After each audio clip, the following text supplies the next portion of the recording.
गुरु की पूजा में सबकी पूजा आ जाती, क्योंकि गुरु सबको जानता, सबको मानता। गुरु के अलावा इस मृत्युलोक मंडल में जीवित कोई भगवान ही नहीं, कोई जीवित नहीं। सब आज चले गए, उन्हीं की चर्चा सुनाई बताई जा रही है, लेकिन गुरु जीवित है। यहाँ जिंदे की पूजा मुर्दे की नहीं है, लेकिन ये सब मुर्दे की ही पूजा करते हैं। कलयुग में मुर्दे की पूजा, जिंदे को कोई नहीं पहचानता। जिंदे की तो निंदा आलोचना बुराई की जा रही और मुर्दे की पूजा की जा रही। हल्ला मचा रहे, इतना हल्ला मचा सीताराम का। सीताराम आए मिले किसी को और झूठा प्रचार कर दिया कि पत्थर में प्राण प्रवेश करेंगे, ये इतने बड़े भगवान के भगवान हो गए। सब झूठा प्रचार। तो पत्थर में कहीं भगवान, अगर भगवान प्रवेश करना ये इंसान के अंदर अगर प्राण प्रतिष्ठा करना लोग जान जाते तो कोई मरता ही नहीं। मर गया फिर प्राण डालते, फिर मर गया फिर प्राण डाल देते। अपने बाप के अंदर प्राण नहीं डाल पाए तो कहते पत्थर में प्राण डाल दी। और दुनिया ऐसी बावरी, कोई ग्राहक न पड़ा। इतनी पागल दुनिया है, ये समझने का प्रयास नहीं करती। अरे भाई पत्थर कहीं बोलने लगेगा और पत्थर में कैसे प्रवेश करोगे? पत्थर तो इतना कड़ा है, इसमें प्राण कैसे प्रवेश? इसमें पूछो तुम्हारा बाप मरा था, तुमने प्राण नहीं डाले उसमें तो हमेशा बना रहता। अगर प्राण प्रविष्ट करने की तुम्हारे अंदर कला है, जानकारी है, तो तुम किसी को मरने ही नहीं देते। तो ऐसे ऐसे लोगों के अंदर मतलब भाव पैदा कर दिया जाता है कि जग अंधा पुरी अंधा, ताते मच गई अधाधुंधा। ये अधाधुंध मची पड़ी है और कोई कहने सुनने वाला नहीं है। आज 26 जनवरी है, गणतंत्र दिवस है। आज गांधी, आज मतलब यानी सुभाष और चंद्रशेखर भगत सिंह की कोई बात नहीं करता, उनकी जय जयकार कोई नहीं कर रहा। जिनको शायद देखने वाले भी कुछ बुढ़े मौजूद होंगे। ये तो तुम्हारे समय की बात है। ये समय के लोग जिनकी कुर्बानी तुम्हारे सामने, उनका कोई नहीं जुलूस निकाल रहा, तो मुर्दे का जुलूस निकाला जा रहा सारे हिंदुस्तान में। ये हिंदुस्तान है, यहाँ सदैव मुर्दे की पूजा हुई, जिंदों को नहीं पहचाना। जब तक जीवित रहता निंदा आलोचना बुराई की जाती, जब मर जाता तब उसकी मूर्ति बना के पूजा। ये है हिंदुस्तान की प्रथा और इसी प्रथा में तुम फंसे पड़ो। तुम कभी निकल ही नहीं पाओगे, लोग निकलने नहीं देंगे। अपना पन्ना उल्लू सीधा करते और तुम्हारे जैसे मूर्ख उन्हीं के पीछे दौड़ते। अपने बारे में कभी सोचते नहीं हो। तुमने अपनी जीत कभी सोची कि हमारी जीत हो जाए, परिवार में समाज में जीत हो जाए, खेती में दुकान के दफ्तर में जीत। जीत माने आमदनी, हमें कुछ बढ़के, हमें कुछ लाभ मिले, हमारी हानि खत्म हो जाए, लाभ ही लाभ हाथ में मिले, उसको जीत कहते। तुमने अपने बारे में कभी नहीं सोचा और उन्हीं के बारे में सोचते रहते हो, बाद में रोते हो। एक दिन की गलती 5 साल की सजा पाते हो। 5 साल पीटे जाओगे, कुछ नहीं बोलोगे और एक दिन तुमको पागल कर दिया जाए। शराब पिला के, मुर्गा मीट खिला के, ये दे के वो दे के, बाद एक दिन तुम्हारे मन को जीत लिया और 5 साल तुमसे वसूल करेंगे। जो तुमको 10-15 दिन चुनाव प्रचार में जो अंडा मुर्गा मीट के लिए स्वतंत्र कर दिया या कुछ सामान पैसे दे दिए और 15 दिन के बाद और चुनाव प्रचार खत्म हो जाएगा, तो तब तक पक्के शराबी बन जाओगे। इतनी पिलाएंगे और वो परिचय दे रहे हैं कि हम अगर जीत गए तो शराब ही पिलाएंगे, दूध नहीं पिलाएंगे, शराब। अंडा मुर्गा मीट खिलाएंगे, इसकी आज़ादी कर देंगे, चाहे जितना खाओ। तो आएगा कौन? सब्जी के तो पैसे तुम्हारे पास पूरे नहीं होते, तो अंडा मुर्गा ये तुम कहाँ से खरीद के खाते? लेकिन तुमको तब तक पक्का जितना हमारा नौजवान है उनको प्रचार में लेकर और बस होटल एक बता देंगे, इसी प्रचार जितना मुर्गा अंडा खाओ शराब पियो तुम्हारे लिए फ्री, बस तुम चिल्लाओ जिंदाबाद मुर्दाबाद जिंदाबाद। तुम्हारी पढ़ाई लिखाई इतनी रह गई, बस यही चिल्लाते चिल्लाते मैंने 2 महीने प्रचार चला, तब तक तो आप ट्रेंड हो गए पक्के शराबी। और फिर आपको कहां से मिले? तुम्हारे घर में तो इतना है नहीं, फिर तुम कभी दुकान बेचोगे, कभी मकान बेचोगे, कभी जमीन बेचोगे, धीरे धीरे धीरे एकदम भूमिहीन हो जाओगे, बेघर हो जाओगे, तुम्हारे पास कुछ नहीं। तो तुम्हें यह सोचना चाहिए कि 4 दिन की चांदनी फिर अंधेरा पाप। 4 दिन तो ये लोग अपने प्रचार में सब कुछ खिलाएंगे, सब कुछ दे देंगे, तो 4 दिन में वो 365 दिन कैसे कटेंगे? इस पर कभी सोचा है? कुछ विचार ही नहीं करते। अब वो परिचय पहले ही दे देते कि देखो हम अगर जीत गए और शासन में चले गए तो बस शराब और दारू मुर्गा बेच, बस ये तुम्हारे लिए खुला है। लेकिन फ्री नहीं, पैसा लेके फिर पाओगे। फ्री में तो तुम्हारी आदत खराब करती, इसलिए फ्री देते हैं। जब आदत पक्की हो जाएगी तो फिर तुम सब बेचो खाओ और गरीब हो जाओगे और परेशान। धीरे धीरे धीरे धीरे ये देश गरीबी रेखा के भी आगे चला, बहुत आगे। अब कुछ नहीं बचा। पहले तो मैंने आपको बताया था 80 से कि हर बच्चा जो माँ के गर्भ में है भी पैदा नहीं हुआ, जब पैदा होगा तो 5,525 रुपए का कर्जदार बन के पैदा। अब तो वो बढ़ के 1 लाख रुपए से ऊपर का कर्जदार बन के जन्म लेगा और कर्जे में जिएगा, कर्जा छोड़ के अपने बच्चों के लिए मर जाएगा। लिया जाए एक कर्ज की प्रथा ये और चलती रहेगी। कर्म मार्ग को देने वाला तो वही नहीं और कर्जा मुक्त कराने वाला कोई नहीं, तो ये तो सिलसिला कभी बंद नहीं। लेकिन आज जो महापुरुष ने आवाज लगाई कि तुम्हारे पर कोई कर्जा नहीं, मैं सिद्ध कर दूंगा। जिन्होंने लिया उन पर कर्जा नहीं है। तुमको अगर अनुदान, पहली बात तुम पढ़े लिखे हो, अनुदान शब्द का अर्थ नहीं जानते हो। अनुदान कभी कर्जा नहीं होता,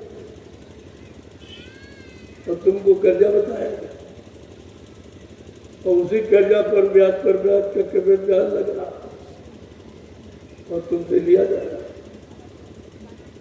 जब विदेश से कर्जा लाए कि हमारा देश गरीब हो गया, गरीबी दूर करने के लिए लोगों को दोगे, तो उसका अनुदान शब्द बता के ले आए और दान भी कर्जा हो गया। उसी का कर्जा तुम नहीं दो। इतना हो गया कि 1 लाख रुपए का कर्जदार जो बच्चा माँ के पेट में है वो कर्जदार पैदा होगा तो 1 लाख का कर्ज लेके आए तो उसका जीवन तो कर्ज में ही चला जाएगा। उस कर्जे के ब्याज में जीवन चला जाएगा, कर्जा बने। एक कर्जे का सिस्टम ऐसे ही आगे बढ़ता रहेगा, ये कभी नहीं कहा। लेकिन बाबा जी ने क्या कहा कि तुम्हारे पर कोई कर्जा नहीं, मैं समय पर सिद्ध कर दूंगा कि भारत के किसी नागरिक पर कोई कर्जा। कारण है, अगर 10 लाख कर्जा तुमको दिया गया, तुम्हारे नाम इशू किया गया, जिसमें 9 लाख वही लोग ले ले, 1 लाख तुमको मिला और तुम पर ब्याज लग रहा 10 लाख, क्योंकि तुम्हारे नाम 10 लाख निकला, तुम्हारे हाथ में 1 लाख, 9 लाख वो खा गया। तो जो 9 लाख खाया है उसको कर्जा देना कि 1 लाख वाले को देना, ये बात तुम्हारी समझ में नहीं आ रही। और बाबा जी ने यही इनकी मर्ज पकड़ ली न कि जिसने 9 लाख खाया वो असली कर्जदार तो वो है, उस पर कोई कर्जा नहीं। जो 1 लाख लिया उससे मैं ब्याज के वसूला जा रहा। तो महात्माओं, उनकी आंख से तुम बच नहीं। महात्माओं के पास ऐसा कैमरा है, तुम्हारे अनंत जन्मों की सारी काले कारनामों की करतूत को देख रहे हैं और उसी के अनुसार कहते तुम सजा पाने के अधिकारी हो, प्रजा नहीं। राजा सजा पाने के अधिकारी। कितना पैसा लूटा जा रहा। अभी आपने देखा सुना कुछ नहीं है, तरह तरह के तरीके उनके पास लूट करने, भगवान के नाम पर भी लूट कर ली। अरबों खरबों रुपए लूट लिए गए भगवान के नाम। जो भगवान को नहीं छोड़ता क्या इंसान को छोड़ देगा? इतनी छोटी बात, बारीकी बात आप नहीं पकड़ पाए तो फिर तुम कैसे समझोगे अपने आप को, अपने दुख तकलीफ की नीति रीति को तुम कैसे समझोगे? तो ये तो तुम्हारी बहुत बड़ी कहानी बन गई, उसको मैं कहां तक दोहराऊं। चलो आज की पावन पर्व तिथि पर कुछ याद करा दे। क्या याद करना?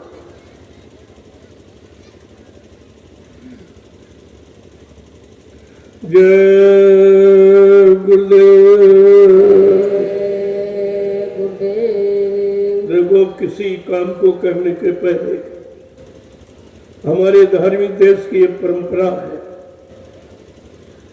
कि हम लोग किसी देवी का, देवता का, भगवान का, खुदा का, गॉड का नाम लेके ही प्रारंभ करते हैं। क्यों?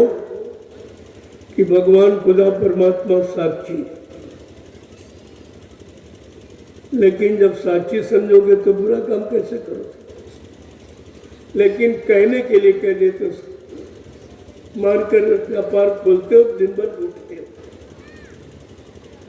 पहले तो देवी देवता की फोटो रखे, अगरबत्ती घुमाई, नाम लिया, लेकिन दिन भर लूटा। झूठ बोले, छल कपट, बेईमानी। इसीलिए तुम्हारी बरकत खत्म होगी। तुम भगवान से भी झूठ बोलते हो, देवी देवताओं को साक्षी मान के झूठ बोलते हो, तो तुम्हारी बरकत हो तो कैसे? तुम्हें लाभ मिले तो कैसे मिले? लेकिन ये प्राचीनतम पद्धति है, सनातन पराविद्या, कि हम कोई काम संसार का, शरीर का, परिवार का, खेती का, दुकान दफ्तर व्यापार का करते हैं। सभी लोग अपने अपने मजहब धर्म के मुताबिक अपने अपने देवी देवता, इष्ट परमात्मा, खुदा, गॉड का नाम लेके ही करते। आज ये सबसे महान पर्व है, मानव के जीवन को सुख शांति के रास्ते पर ले जाने वाला। अगर समझ लो तो इसलिए मैं बोलूंगा समय के नाम को, आप ही बोलो। समय का नाम ही काम करेगा। जैसे वैद्य, हकीम, डॉक्टर कोई बहुत अच्छा रहा हो, लेकिन शरीर छोड़ के चला गया, अब उसका फोटो आपका काम नहीं, फोटो दवा नहीं देगा। उससे लाभ आपको, उनका नाम लेने से लाभ नहीं। अब तो समय का डॉक्टर और हकीम वैद्य आपको ढूंढना पड़ेगा। अगर लाभ पाना चाहते तो अपने समय का डॉक्टर ढूंढिए। यहीं पर आप भूल जाते हो, भ्रमित हो जाते हो। जो समय का भगवान तो आप भूले नहीं, और एक को छोड़ दिया, द्वापर वाले को छोड़ दिया, कृष्ण भगवान को, और सीधा राम को लेके निकल पड़े। अरे भाई, पहले तो द्वापर के बाद कलयुग है, कलयुग के पहले द्वापर है। द्वापर का भगवान कृष्ण को नाम लेना चाहिए। अगर लेने के शौक है, इच्छा है, तो उसके बगल वाले का नाम, तो उसको द्वापर वाले भगवान को छोड़ दिया और त्रेता वाले को पकड़ दिया।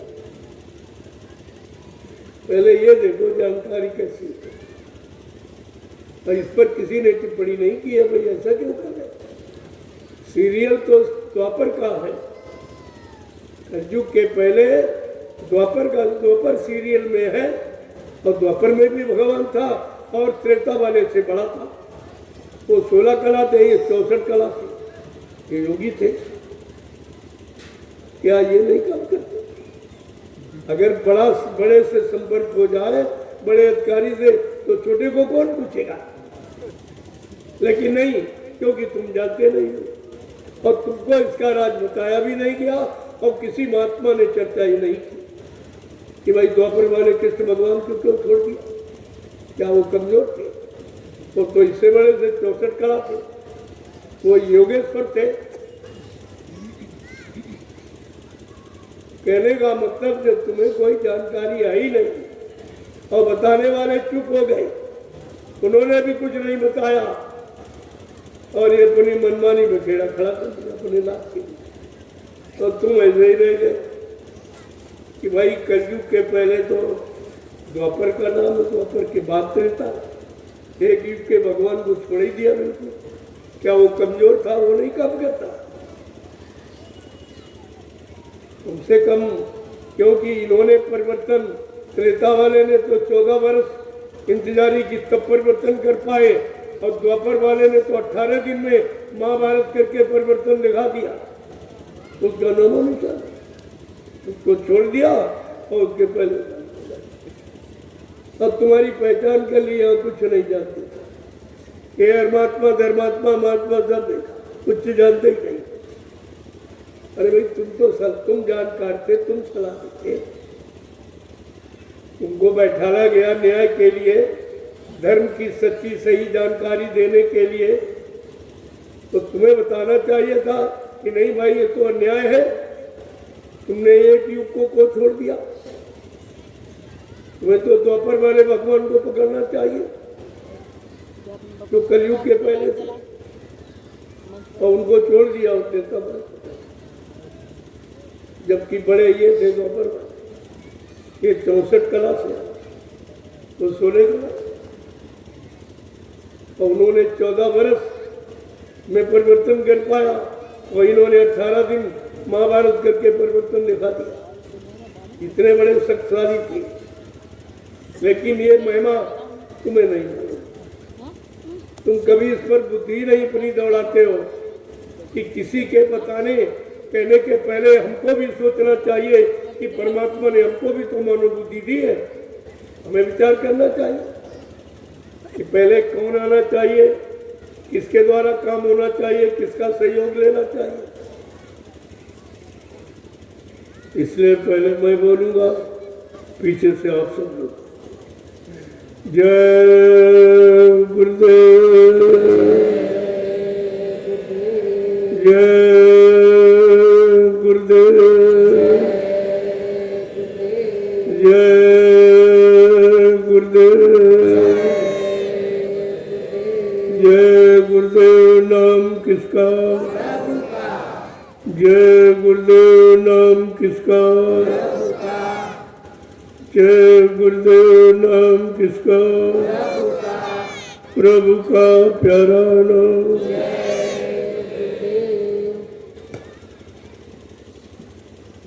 आज गणतंत्र दिवस की पावन मेला पर देश के कोने कोने से आए हुए समस्त राष्ट्रभक्त, देशभक्त, ईश्वर भक्त, गुरु भक्त,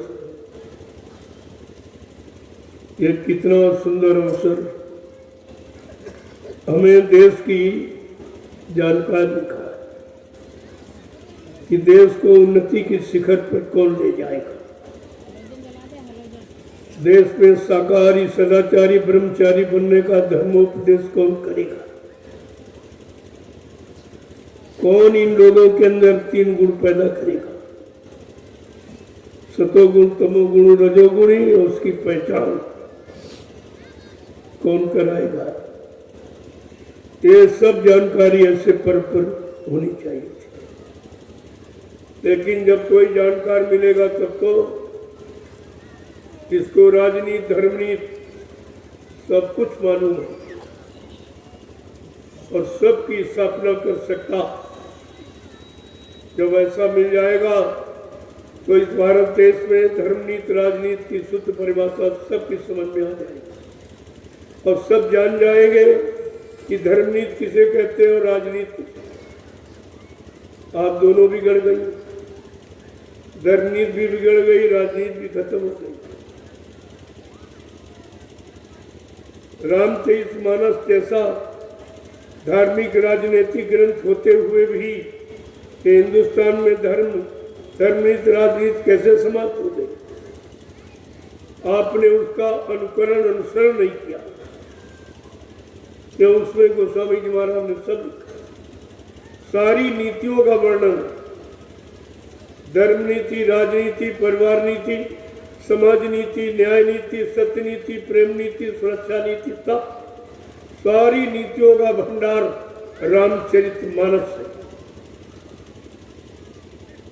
अगर उसका प्रचार ही करा देते हैं, जन जन के कान तक उसकी आवाज पहुंचा देते और फिर उसकी शिक्षा तालीम को मानकर तो समाज परिवारों को सुचारू रूप से चलाने के लिए उसकी सच्ची स्थापना कर देते तो देश में सतयुग दिखाई देता। अब वो कहते राम राज आएगा, हमने फिर पीछे लौट गए। अरे राम राज के बाद कृष्ण राज आया और कृष्ण राज के बाद कलयुग का कौन? गुरु राज, संत राज। ये कलयुग में संत राज है। भगवान राम ने खुद ही वर्णन किया, मोसे अधिक राम कर दासा। ठीक है, उन्होंने कि अरे भाई हमारे से कहीं अधिक तो संतों की महिमा है। जो नवधा भक्ति में भगवान राम ने सबरी को उपदेश किया तो उसमें सर्वप्रथम उन्होंने कहा, प्रथम भक्ति संतन कर संगा और दूसर रथ मम कथा प्रसंगा। पहली भक्ति है संतों का सत्संग और दूसरी मेरी है। इतनी बड़ी मोह से अधिक संत करता था। राम कहते हैं हमारे से अधिक जो संतों का दास है, संतों का भक्त है, वो हमारे से कई गुना बड़ा, मुझसे अधिक राम संत करता था। इस सब पढ़ना चाहिए आपको। जो तुम्हारे मतलब की जो तो तुम पढ़ते नहीं हो, पढ़ दो तो सच्चाई को जान जाओगे, फिर तुम्हें कोई बहका नहीं सकता। बनो। आज की ये पावन तिथि उन शहीदों की यादगार की है जिन्होंने हमें आजादी दिलाने के लिए अपने आप को कुर्बान कर दिया। तमाम लोग कुर्बान हो गए, तमाम माताएं निपूती हो गई, तमाम बहनों का सुहाग लुट गया, तब आजादी का दर्शन। जिस आजादी की लोग आज मजाक उड़ा रहे हैं वो आजादी ऐसे मिली थी। इतनी कुर्बानी के बाद आज वो कहानी रह गई। स्वार्थी लोभी लालचियों के लिए कहानी हो गई। कुर्बानी कहानी का रूप है। तो मैं आपके सामने कुछ यादगार के रूप को पेश करना चाहता हूं कि हम इस तिथि को कैसे याद करें। हिंद देश की पावन तिथि 26 जनवरी आई है। वीर शहीदों की कुर्बानी की भूली याद दिलाई है। हिंद देश की पावन तिथि 26 जनवरी आई है। वीर शहीदों की कुर्बानी